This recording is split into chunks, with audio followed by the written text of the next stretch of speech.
안녕하세요. 네, 안녕하세요. 자, 이제 오늘부터 국제법 1순환 시작합니다. 그래서 총 28일 정도 걸쳐가지고 준비를 하겠는데요. 이 첫 시간은 일단 1순환에 대한 소개와 그리고 공부 방법에 대해서 좀 같이 보겠습니다.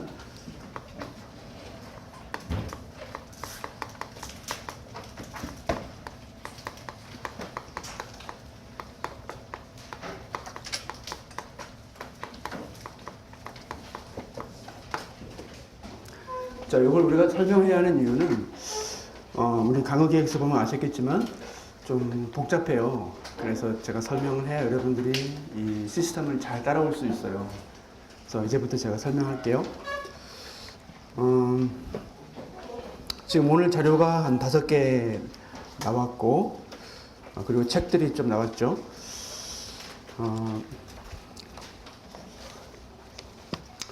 우선 먼저 우리 국제법 시험 문제가 어떤 것들이 그동안 출제되어 왔는지를 같이 한번 훑어보죠. 출제 경향을 좀 볼 필요가 있습니다. 그래서 자료 5개 중에 International Law Orientation이라는 그런 자료가 있어요. 기출문제. 예. 그 자료를 간단히 보면서 이렇게 출제가 되어 왔구나. 그러면 우리는 무엇을 가지고 어떻게 공부를 해야 할 것인가. 이걸 좀 같이 검토하겠습니다. 자, International Law Orientation and 기출문제라고 좀 길게 써 있는 부분이에요. 자, 위로 넘기게 되어 있죠. 여기를 보면은 우리가 지금 준비한 시험이 외교원 시험이 있고 두 번째가 국통직 두 가지가 있죠. 혹시 국통직 준비하시는 분 한번 손 들어 보실래요? 네, 꽤 되는군요. 그러면 네, 알겠습니다. 그리고 외교원 준비하시는 분들 과거에는 둘이 알다시피 서로 다른 날짜에 출제되었죠. 근데 지금은 같은 날짜에 출제되고 한 문제만 빼고 나머지 두 문제는 같은 문제가 출제된다는 것을 아실 거예요. 그렇죠? 우선 외교원부터 먼저 보면 자, 우리가 외교원에서 그동안 출제 경향이 어떻게 변화되어 왔는가 이걸 좀 볼 필요가 있는데 넘기면 외교원 제도가 도입된 게 13년이었죠. 그 전까지는 외무고시였어요.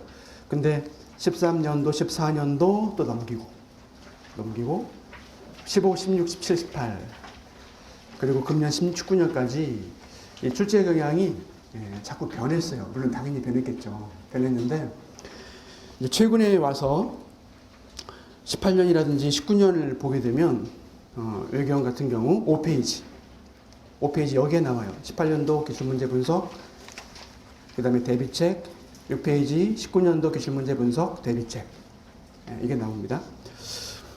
자, 이 중에서 이제 상세한 내용들 여러분들 읽어보면 될 것이고요. 핵심적인 내용은 일단 외교원 시험만 보면 19년도를 볼까요? 6페이지, 19년도 6페이지. 여기를 보면 이 칸이 3개인데 가운데 칸이 외교원 전공평가에 대한 거고요. 국제법. 그 다음에 오른쪽 칸이 학제통합논술에 대한 그런 글이에요. 보이시죠? 거기 보면 일단 주제는 과거와 달리 18년도라든지 17년도와 달리 좀 더 시사적이고 중요한 그런 주제들, 많이 다루는 주제들이 출제되었어요. 다만 이제 그렇기 때문에 이제 문제를 풀었을 때 그렇게 어려운 부분이 크게 없었다고 그래요. 오히려 이번 시험에서는 이제 당락을 결정한 것이 아시다시피 국제 정치학 부분이 워낙에 꽤 있었고 또 점수가 낮았고 반면에 경제학은 점수가 굉장히 편차가 심했죠. 5득점도 굉장히 많고 90점대도 있었고 80점도 있었고 그러다 보니까 이 두 과목에서 결국은 판가름이 났는데 그러다 보면 오해하는 게 국제정치학이 참 점수가 아주 낮으니까 앞으로도 혹시 국제정치학 점수가 계속 낮지 않을까라고 오해할 수도 있어요. 근데 우리가 출제 경향은 특이한 것이 이 작년에 비해서 역으로 바꿔져요. 그래서 예를 들면 작년 같은 경우 통론 문제 같은 경우 굉장히 꽈락도 많았고 좀 어려운 주제들이 많이 출제되어 왔어요. 근데 금년은 작년에 너무나 통론 꽈락이 많으니까 실력 있는 분들이 통론에 한 뭐 0점 몇 점 차이로 떨어져 가지고 사실은 평균을 내면은 훨씬 더 합격권에 뭐 상위권이었는데 떨어지니까 인사혁신처 이런 데서 아마 이 문제를 파악하고 금년은 통론 문제가 그렇게 어려운 주제가 안 나왔어요. 우리가 예상했던 주제들이라든지 예상 안 했다더라도 뭐 쉽게 풀 수 있는 국제법 부분에서는 그런 주제들이 나왔어요. 다만 이제 경제학 부분이 좀 어려울 수 있었는데 아무튼 이렇게 과거의 그런 시험 문제, 전년도의 시험 문제에 문제가 있다 싶으면 그 다음에는 출제 경향이 바꿔져요. 그래서 금년에 국제정치학 부분이 굉장히 채점 기준이 까다롭고 굉장히 채점 기준이 높았고 좀 어렵게 여러 가지 나왔지만 문제 자체는 어렵지 않았다고 그래요. 근데 뭐 엄격히 채점했대요. 그래서 내년에도 그럴 것인가 그런 부분은 장담 못해요. 오히려 이런 정치학 부분의 문제가 불거지게 되면 오히려 정치학은 내년에 좀 점수를 후하게 주고 다른 과목에서 점수 편차를 가를 수가 있어요. 예를 들면 국제법이라든지. 그래서 이런 부분들은 내년에 대비할 때 좀 조심할 부분들이에요. 그래서 사실 금년도만 국제법이 좀 우리가 다른 해에 비해서 좀 쉬웠을 뿐이지 그 전에 또 그 전전에 이런 국제법 부분은 오히려 좀 까다로운 부분도 꽤 있었거든요. 디테일한 부분이 또 출제되었었고 그래서 내년에는 어쩌면 디테일한 세밀하게 출제할 수도 있는 그런 가능성도 있으니까 그런 부분을 염두에 두고 이제 일순환을 따라오셔야겠어요. 그 다음에 두 번째 통론 또 특이한 것은 알다시피 경제법이 출제가 안 되었죠. 그래서 계속 출제가 안 돼요. 전공평가는 특히 우리가 외교원 전공평가는 국제법 시험 일반 행정 뭐 출입국관리직과 함께 봅니다. 근데 그동안 전통적으로 일반 행정과 출입국관리직 이런 부분에서는 경제법이 한 번도 출제된 적이 없어요. 그러다 보니까 앞으로도 어쩌면 전공평가는 경제법이 출제 안 될 수도 있다 이런 생각이 가능해요. 다만 이제 이게 명시적으로 공고된 게 아니기 때문에 맘만 이제 바꿔 먹으면 교수들이 작은 점수로라도 출제할 수는 있겠죠. 근데 일반 행정이라든지 출입관리직들은 경제법을 아예 공부를 안 해요. 왜냐하면 일반 행정은 특히 선택이기 때문에 경제법까지 해버리면 너무나 분량이 많아져요. 그래서 일반 행정 쪽에서는 경제법을 안 내왔고 일반 행정 문제하고 외교관 시험 문제가 동일하기 때문에 결국 경제법 출제 가능성은 매우 적다 이렇게 볼 수 있어요. 다만 이건 전공법과의 경우이고요. 학제 통로는 몰라요. 학제 통로는 어쩌면 나올 수도 있어요. 그래서 지금까지도 안 나왔지만 연달아 근데 또 나올 수도 있으니까 경제법도 최소한의 준비를 해야겠다 이렇게 볼 수 있어요. 우리 외교원 시험에서는. 자 그리고 우리 통론과 관련돼서 이 페이지 보시면 지금 보고 있는 페이지예요. 오른쪽 출제 주제 나왔고 그 다음에 2번 대비책을 좀 보면은 일단은 ODA라든지 그 다음에 인도법 이런 주제들은 출제 가능하기 때문에 잘 대비하고는 있어야 했어요. 그래서 일순환 카페에다가 이 다음 카페입니다. 예비순환 카페와 달라요. 별도로 신청을 해야 돼요. 저한테 일순환 수강자 카페를 지금 리모델링 하고 있어요. 근데 여기에 이 관련 기출 주제에 대한 논문들을 제가 올려놨어요. 이미. 그래서 여러분들은 이제 들어가셔서 이 ODA 인도법 여러 주제들이 있어요. 그동안 나온 거. 그에 대한 국제법 부분의 논문들을 한번 읽어보세요. 자, 이렇게. 자, 그리고 됐어요. 7페이지 왼쪽은 대비책인데 아까 설명한 전공평가에 대한 부분이에요. 그 다음에 통상 쪽은 한번 남겨볼까요? 국제통상 쪽도 13년부터 쭉 그동안 어떤 문제가 나왔느냐 출제 경향을 쭉 분석해 봤습니다. 근데 9페이지 보면 마지막 19년도 문제가 있죠. 금년 문제. 자, 18년도 문제도 가트가 나왔어요. 그리고 19년도도 가트가 나왔고 그 전에 17년도에 겟지가 서비스 협정이 나왔고 8페이지 보면 또 16년도 또 가트. 그러니까 가트는 일단 나온다 생각하면 돼요. 통로는 국제 통상은. 그래서 가트를 세밀하게 분석을 해야 되고요. 근데 가타만 내면은 또 너무 좁게 공부할 수 있기 때문에 가끔 가다가 뭐 금년 같으면 TBT 또 2년 전에는 뭐 겟즈 서비스 협정 이것들을 또 출제했어요. 근데 뭐 그렇게 어렵게 출제하지 않았어요. 매우 기본적인 내용들을 실제 물어봤거든요. 그래서 우리 국통직 준비하신 분들은 경제법에 대해서 보통 겁을 먹는데 겁을 먹을 필요가 없어요. 겁 먹지 말고 기본적인 이론들을 잘 공부하고 그 다음에 문제를 좀 많이 풀어보고 뭐 그런 식의 두 가지의 대응이 꼭 필요할 것 같아요. 자, 그렇게 확인하고 우리 경제법 분야는 일단 핸드북이라는 책이 출간되었어요. 그 책을 중심으로 요약집이죠. 일단 볼 텐데요. 하지만 그 카페에 이 핸드북에 확장판이 있어요. 핸드북을 좀 자세히 쓴 그거를 중요한 부분 또 올려줄 거예요. 경제법 그 시즌이 다가오면 그때 올려드릴게요. 자, 그렇게 하고 핸드북을 확장한 큐브 국제경제법이라는 책이 있는데 그 책을 카페에 올려줄 것이다. 경제법 부분에서. 그거는 경제법 시즌이 다가오면 하겠다. 이렇게. 자, 우리가 19년도 중심으로 어떤 문제들이 실제 출제되었고 어떻게 대비할지를 좀 간략히 좀 봤지만 좀 자세한 내용은 더 써 있으니까 한번 읽어보세요. 자, 그럼 이와 같은 문제들에 대해서 어떤 교재를 가지고 또 어떻게 공부할 것이냐 문제가 남았죠. 어떻게 대비를 할 것이냐. 대비책. 이게 10페이지예요. 10페이지. 그래서 기존에 나왔던 또 앞으로 나올 문제에 대비해서 어떤 교재를 가지고 어떻게 공부할 것이냐 이 문제인데요.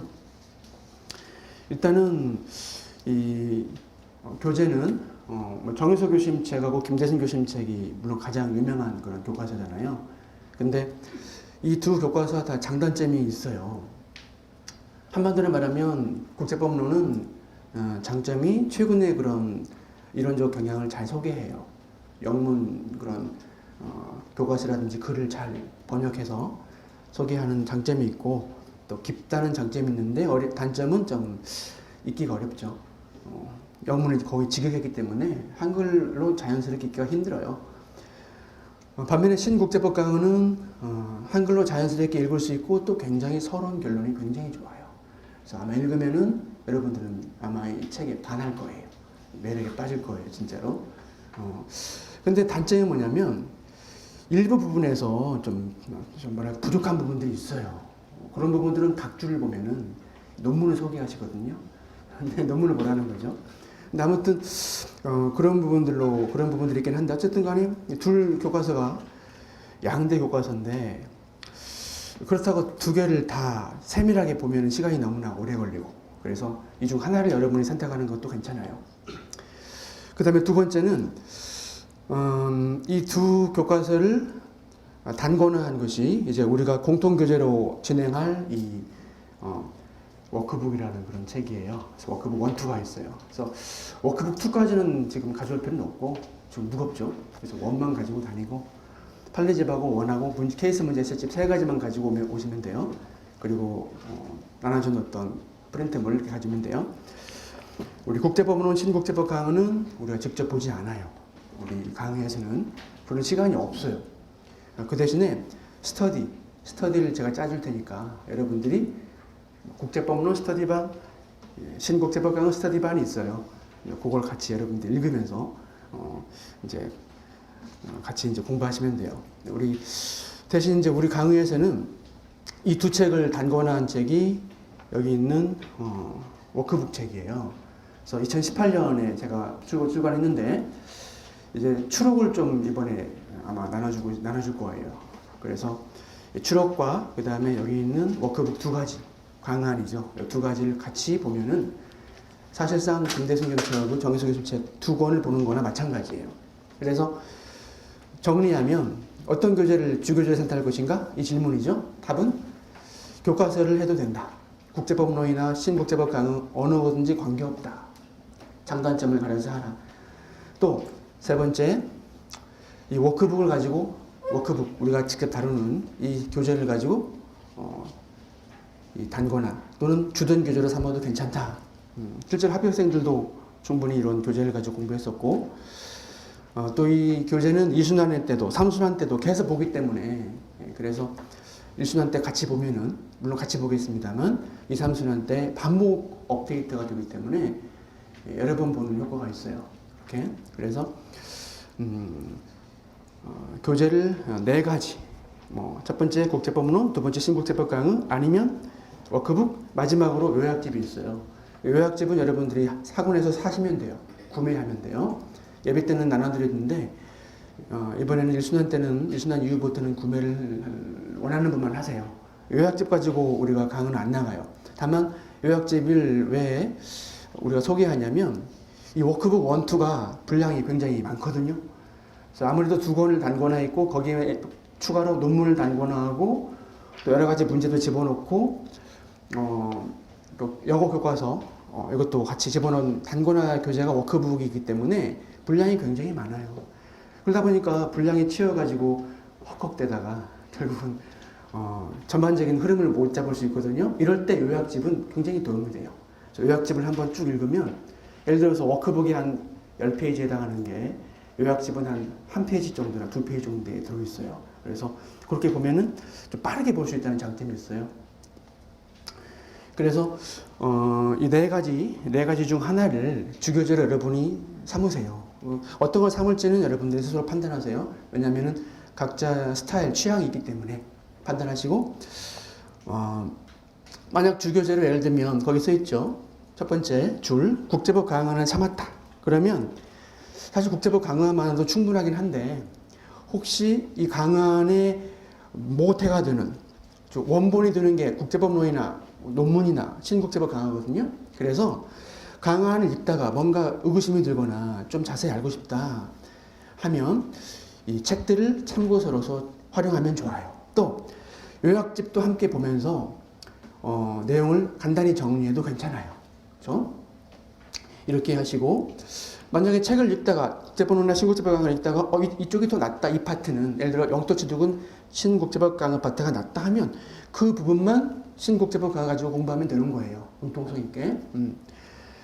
두 번째 국제법론 가지고 만약에 내가 교과서를 삼아서 주교재로 삼겠다. 그러면 이것만 가지고는 합격이 좀 어려울 수 있어요. 그래서 지금이야 좀 국제법론과 신국제법 강의가 좀 수렴했어요. 뭐 각조 보면 알겠지만은 서로 상대 교수님 책을 인용을 해요. 쉽게 말해 뺏긴 거죠. 이렇게 보완한 거죠. 근데 그럼에도 불구하고 여전히 아무래도 그럴 수밖에 없는 거지. 각각 저자가 다르기 때문에 저자들의 논리에 따라 만든 각각의 책이기 때문에 당연히 한 교과서는 있지만 한 교과서는 부족한 부분들이 있겠죠. 그래서 국제법론 실제 시험을 보게 되면 어떤 해의 시험은 국제법론으로 고득점이 가능한 해가 있었고 어떤 해의 시험은 국제법론만 가지고는 한 페이지나 반 페이지만 쓸 수밖에 없는 때도 있었어요. 실제로. 반면에 신국제법 강의에 있는 두 줄이 시험에 나와서 교심 책 국제법론은 없었어요. 근데 신국제법 강의에 있는 두세 줄이 시험에 나와가지고 그걸 보신 분들이 높은 점수를 받았어요. 그러니까 한 가지 책만 가지고는 좀 부족할 수가 있어요. 요즘 많이 보완됐다 하지만 그래서 만약 내가 국제법론을 나의 시험장까지 들고 갈 주교재로 삼겠다. 그러면 다른 책들도 함께 참고용으로 활용할 필요가 있어요. 그래서 신국제법 강의를 직접 보기 힘드니까 일단 우리 워크북을 통해서 제가 지적해 줄 거예요. 이런 부분들은 정의서 겸책에 나와 있다. 이런 식으로 계속 설명해 줄 거예요. 그러면 그걸로 보완하면 돼요. 만약 신국제법 강의 가지고 공부를 하게 되면 그 다음 줄. 자, 이 책은 여러 부분에서 좀 부족한 부분들이 꽤 많아요. 읽기는 쉽지만 그래서 이런 부분들은 다른 책 가지고 보완할 부분들이 있습니다. 뭐 강한 가지고 워크북 가지고 보완할 수도 있고 김교심 책 가지고 보완할 수도 있고 함께 보완을 해줘야 돼요. 만약 요약집을 가지고 공부한다면 빠르게 볼 수 있는 장점이 있어요. 여러 번 볼 수 있는. 그죠? 그래서, 하지만 아무래도 요약하다 보니까, 뭔가 그 풍부한 내용들이 생략되었겠죠. 그런 부분들은 강화안을 보면 돼요. 아니면 책을 찾아보거나, 그런 식으로 해가지고 요약집을 보충하면 돼요. 그렇게 해보세요. 자, 그렇게 하고, 하지만 우리 그 강은은 이 두 책을 다 같이 사실 들고 오기 힘들고, 여기다가 국제법록 교수님 책, 정의섭 책 가져보세요. 짐이 두 짐이 되겠죠. 그걸 다 시험 전에 볼 수도 없어요. 그렇죠? 그래서 일단 두 교재, 공통 교재, 이 워크북 가지고 우리가 정리를 하면서 각각 정 교수님 책에는 이런 내용이, 김 교수님 이런 내용이라고 설명을 할 거예요.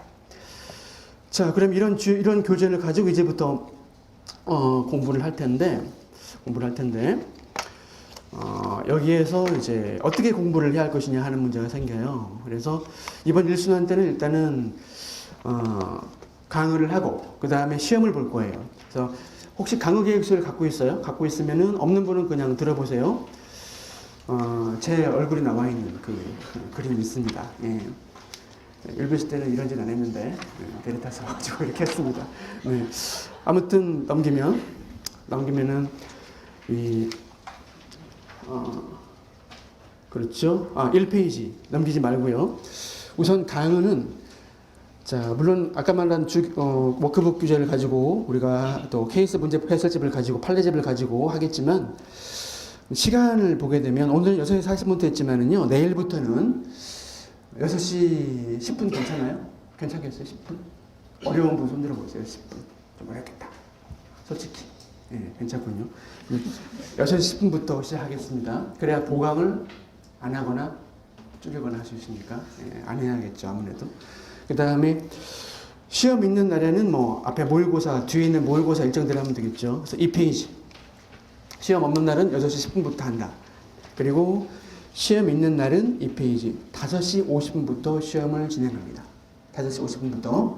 뭐 6시에 와도 괜찮긴 해요. 근데 5시 50분부터 하는데 보통 50점짜리가 시험에 나올 거예요. 그러니까 1시간 정도 시험 보게 할 거예요. 보통.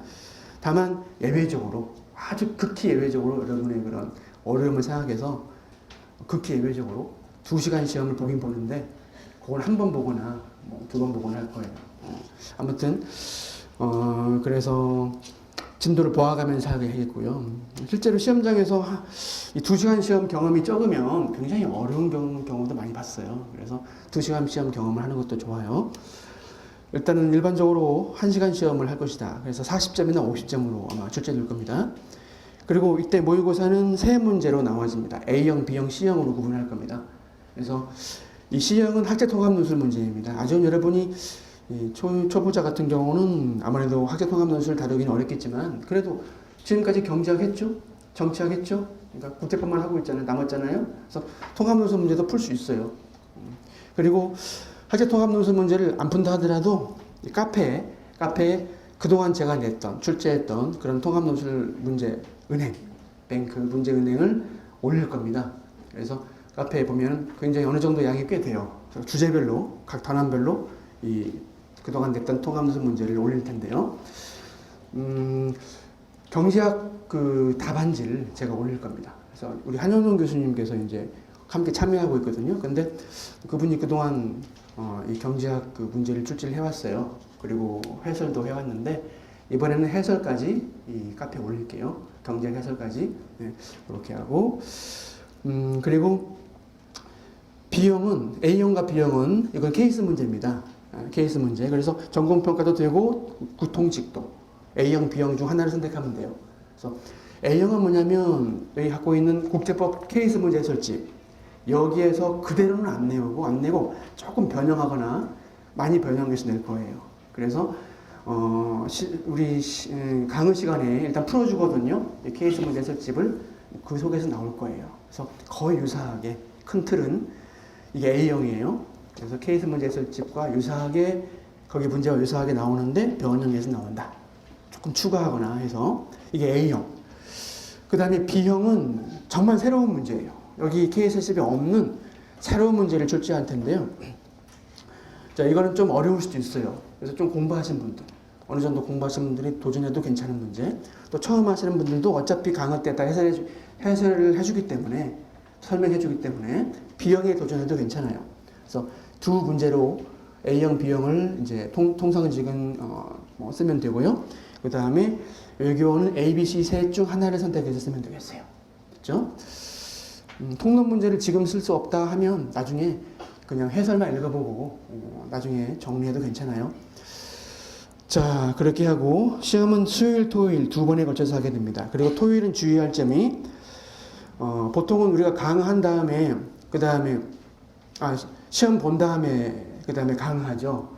근데 토요일은 거꾸로 할 거예요. 토요일은 강의를 한 다음에 그 다음에 시험을 볼 거예요.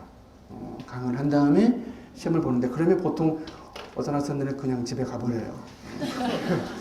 잘 됐다 싶어가지고 가버리는데 그러지 말고 시험을 보는 게 좋지 않을까 생각을 해요.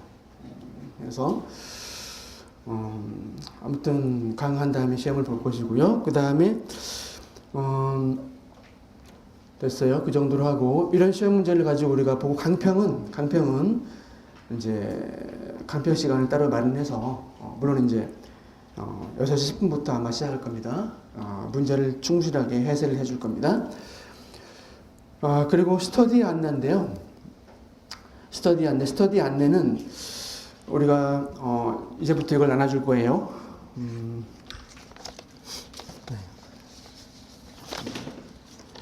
자, 여기다가 이제 스터디 방법을 제가 알려줄 테니까요. 조편성을 이제부터 할 겁니다. 그래서 스터디는 세 가지예요. 첫 번째가 김대승 교수님 스터디반. 그 다음에 또 뭐죠? 정혜석 교수님 신국제법 강의 스터디반. 그 책 가지고 주교주로 삼는 분들. 이분들은 이제 독서 스터디 할 수도 있고, 아니면 답안 스터디 할 수도 있고, 우리가 일순환 문제 가지고 답안 스터디 할 수도 있고, 케이스 문제 해설책 가지고 답안 스터디 할 수도 있고, 기출 문제 가지고 할 수도 있고. 자, 뭐 그런 식으로 운영하면 되고요. 근데 나는 이 교수님 책 읽는 거 싫다. 나 그거 관심 없다. 그냥 답안 스터디만 할 거다. 그러면 기타반을 선택하면 됩니다.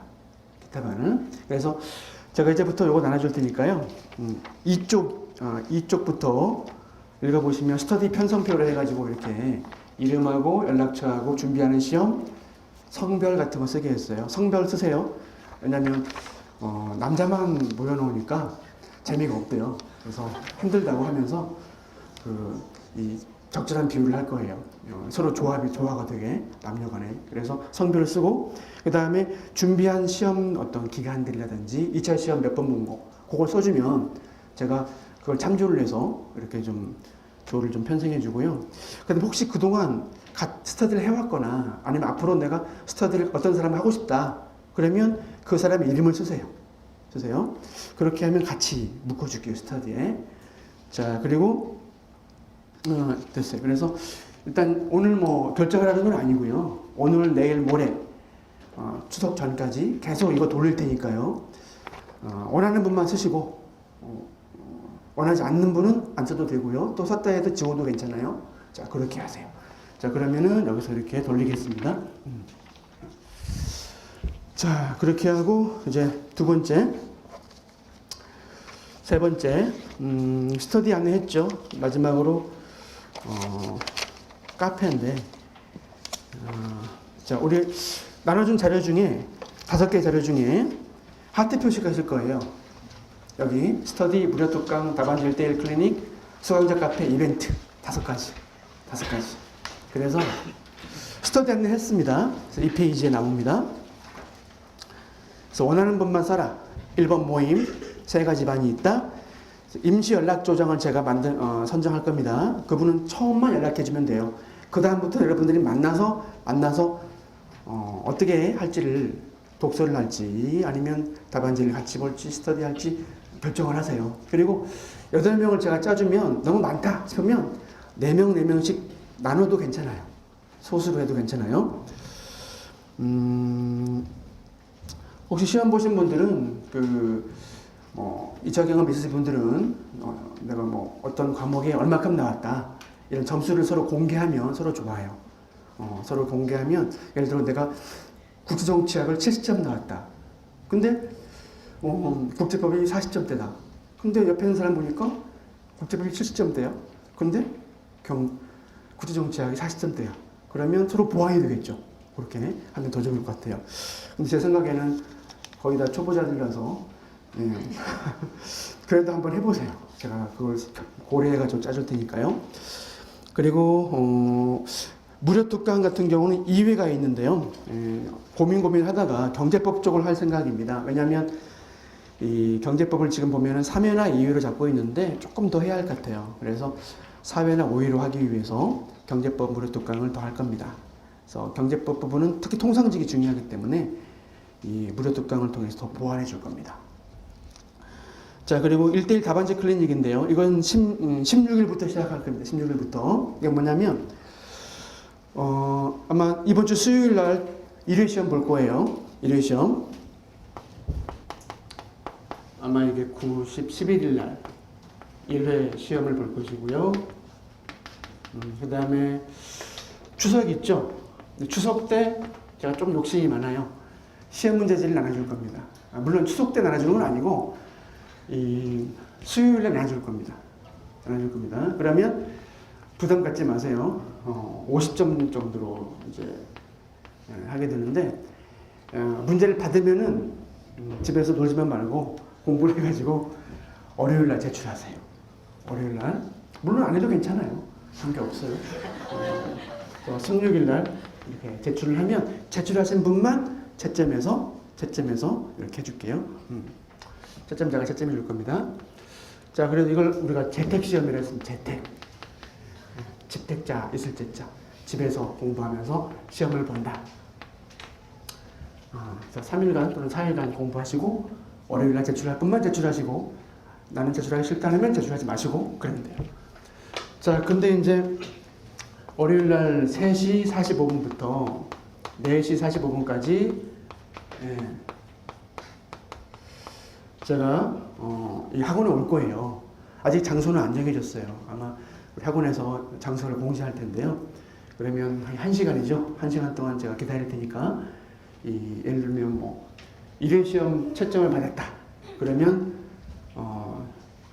답안지를 들고 와서 문제는 없는지, 채점자가 혹시 잘못 채점했는지, 보완할 게 뭔지 이런 걸 저한테 하소연하세요. 하소연. 네.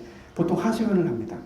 그게 맞아요. 처음 하시는 분들은. 그래서 그러면 제가 20분 정도 또는 15분 정도 해가지고 최대한 그래서 체크해 드릴 겁니다. 그래서 매일매일 진행할 겁니다. 이번 토요일까지 일요일만 빼고요. 그래서 그럼 어떤 식으로 하냐면 문자를 보내세요. 저한테 선착순이에요. 선착순. 여러분 해도 괜찮습니다. 한 사람이. 그래서 문자를 보내는데 제 전화번호 알려줄게요. 그래서 010-21-5840 5840 요겁니다. 그래서 이쪽에 며칠 그 다음에 몇 시간대에 하고 싶다 이렇게 알려주면 선착순으로 딱딱딱 해가지고 답안지 같이 검토하는 시간을 갖고 또 시간이 남으면 다른 여러 가지 공부 방법 같은 것도 같이 고민하는 시간을 갖겠습니다. 그리고 이 스터디는 1대1 답안지 클리닉은 1순환이 끝난 뒤에도 진행합니다. 끝난 뒤에도 진행하기 때문에 만약 이때 시험 시간이 없다. 그럼 1순환 끝난 뒤에 이만큼 가져와서 하면 돼요. 이렇게. 그래서 1순환 끝난 뒤에는 시간이 많으니까 일주일 정도 아니면 2주일 정도 해가지고 제가 답안지 같이 봐드릴게요. 그렇게 할 겁니다. 자, 그리고 이제 다음 수강의 다음 카페인데요. 얘는 예비순환 카페와 다르기 때문에 별도로 가입을 해야 됩니다. 그래서 가입 신청 방법은 역시 이거예요. 문자를 보내세요. 문자 저한테. 예. 아무튼 문자를 보내서 예를 들어서 이름하고 그다음에 준비하는 시험하고 그럴 필요 준비하는 이름하고 그다음에 아이디 다음 아이디 네이버나 뭐 구글은 안 됩니다. 다음 아이디를 저한테 보내주면 제가 초청 메일을 보낼 겁니다. 그러면 초청 메일을 받은 뒤에 가입을 하면 됩니다. 그렇죠? 그래서 1순환 카페 현재 공사 중인데 이제 곧 완성됩니다. 그래서 여기에 가입을 해가지고 한번 여러 자료를 한번 확인해 보세요. 그러면 좋을 것 같아요. 여기에는 아까 말한 것처럼 학자통합논술 은행, 문제은행하고 또 그 밖에 피부국쟁제법 내용하고 또 그 밖에 다른 여러 가지 판례자료라든지 중요한 것들을 올릴 겁니다. 마지막으로 이벤트 안내입니다. 4페이지. 이건 매년 진행했던 건데요. 최고 답안으로 선정된 분들 중에 배부된 분들, 자기 답안지를 사실 자기 답안지를 남한테 보여주는 게 사실 뭐 쉽지 않은 일이죠. 근데 용기 있게 사실 뭐 묻지도 않고 보통 보여주잖아요. 그죠? 여러분들 경제학 공부해봤지만 최고 답안 쓰면은 그냥 선생님이 묻지도 않고 배부해버리잖아요. 우리는 안 그래요. 우리는 보답을 해줘요. 어떻게? 바로 영화 관람권을 주거나 문화상품권을 주거나 아니면 책을 줄 겁니다. 그래서 어떤 경우는 추첨을 통해서 하기도 합니다. 그래서 최고답안 한번 써보세요. 그래서 A형 최고답안, B형 최고답안, C형 최고답안 해가지고 각각 3명 해가지고 해줄 겁니다. 어떤 분들은 막 몰아쳐 가져가는 분도 있어요. 그래서 막 일순환 때 한 8번 가져가는 분도 있어요. 실제로 옛날에 수석했어요. 수석하신 분인데 근데 여러분도 한번 몰아쳐 가져가 보세요. 그렇게 이벤트를 진행할 것이고 여기까지예요. 좀 길었는데 어차피 꼭 설명해야 될 부분이었어요. 좀 복잡한 부분이 있기 때문에 좀 시간을 들여서 여러분을 설명했습니다. 이제 좀 쉬었다가 10분 뒤부터 7시 반부터 두 번째 강의 시작합니다. 두 번째 강의에서는 국제법이란 과연 무엇이며 또 국제법에서는 우리가 배우는 국제법에서는 어떤 주제를 다루는가 이걸 전체적인 매핑을 한 20분 정도 하고 그 다음에 또 쉴 거예요. 또 쉬고 그 다음에 연원으로 들어갈 겁니다. 연원. 네, 그렇게 좀 쉬겠습니다. 쉬세요.